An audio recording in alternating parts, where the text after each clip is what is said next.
hey, it's okay. This is not going to be one of those videos. I know you've seen it as well, where people put like a clown face on someone running, and then they will put someone on the treadmill walking and say this is better for fat loss.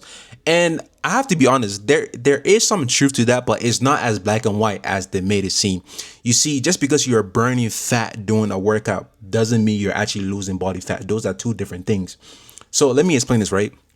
At lower intensities like walking, your body will rely on fat as the primary fuel source. And at higher intensities like sprinting or running, for example, your body primary fuel source will be carbs. But that's going to depend like how fit the person is. Like if you look at marathon runners, right? Those people are running super fast, but their body are just better efficient at using fat for fuel. So it's always going to depend. But the main point is, at lower intensity, your body will use fat for fuel. At higher intensity, your body will use carbs for fuel. Now, like the ratio is going to, be person dependent. It's going to depend on many things like the amount of ratio, but primary source would be either or.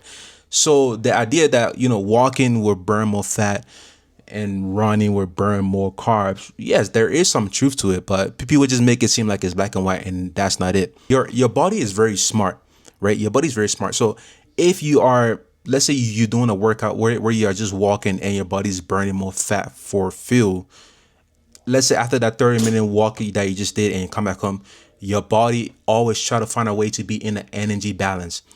Over the period of the whole day, your body is eventually going to burn more carbs because it's trying to even itself out. And the same goes for the other way around. If you burn more carbs doing a workout, for example, is going to go again throughout the day. Your body is going to burn more fat throughout the day. That's just how it works. So whether you do this or that, it doesn't matter. It's all going to even out at the end of the day.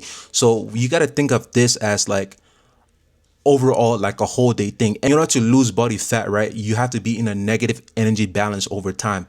And that's being in a calorie deficit, meaning that you're taking in less than you're putting out.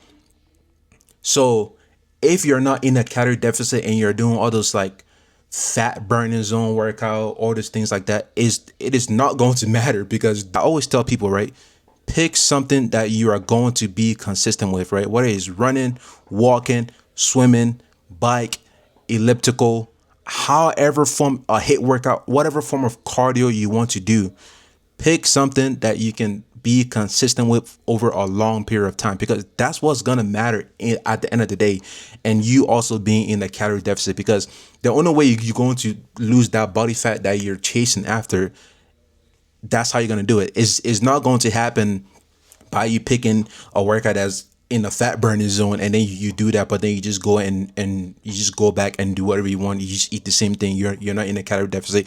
I'm telling you, you're going to walk for days and it's not going to happen. So yes, while there is some truth to what these videos are showing, but the thing is, it's not that simple and they are missing like the main point. If you have any questions about that, leave it in the comment section below and I can give you more details.